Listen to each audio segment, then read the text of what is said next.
साथियों, आज का भारत पर्यावरण की दिशा में दुनिया का नेतृत्व करने की तरफ बढ़ रहा है, लेकिन एयर क्वालिटी और एमिशन को मापने की टेक्नोलॉजी से लेकर टूल्स तक हम दूसरों पर निर्भर रहे हैं। आज इसमें भी आत्मनिर्भरता के लिए हमने एक बड़ा कदम उठाया है।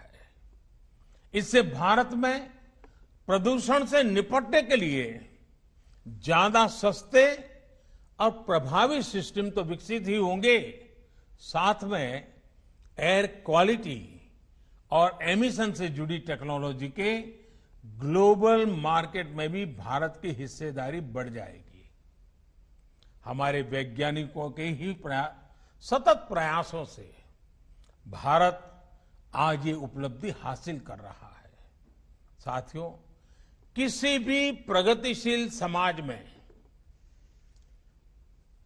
रिसर्च जीवन का एक सहज स्वभाव भी होता है और सहज प्रक्रिया भी होती है। रिसर्च के प्रभाव कॉमर्शियल भी होते हैं, सोशल भी होते हैं और रिसर्च हमारे ज्ञान को, हमारी समझ को विस्तार देने के लिए भी काम आती है। कई बार रिसर्च करते समय यह अंदाजा नहीं होता है कि फाइनल गोल के अलावा भी वो और किस दिशा में जाएगी, भविष्य में वो और किस काम आएगी। लेकिन इतना तय है कि रिसर्च ज्ञान का नया अध्याय कभी भी व्यर्थ नहीं जाता है। हमारे यहां शास्त्रों में जैसे कहा है ना, आत्मा कभी मरती नहीं है।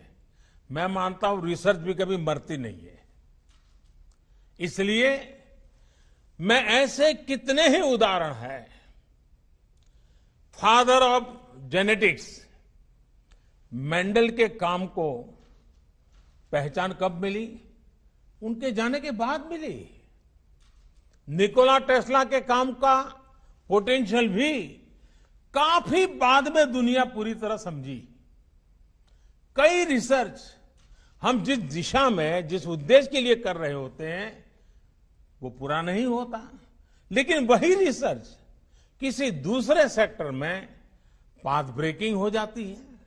उदाहरण के तौर पर देखिए, जगदीश चंद्र बोस जी ने कोलकाता के प्रेसिडेंसी कॉलेज में माइक्रोवेव के सिद्धांत को प्रस्तुत किया था।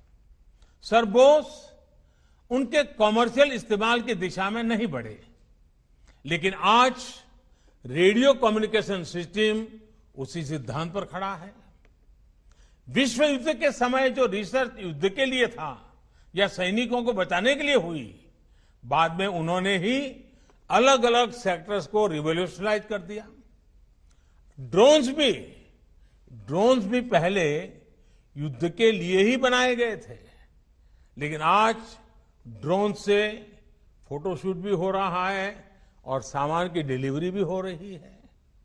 इसलिए आज ये जरूरी है कि हमारे वैज्ञानिक, हमारे खासकर युवा वैज्ञानिक रिसर्च के क्रॉस यूटिलाइजेशन की हर संभावना को एक्सप्लोर करें। उनके सेक्टर से बाहर उनकी रिसर्च को कैसे प्रयोग हो सकता है, ये सोच हमेशा रहनी चाहिए।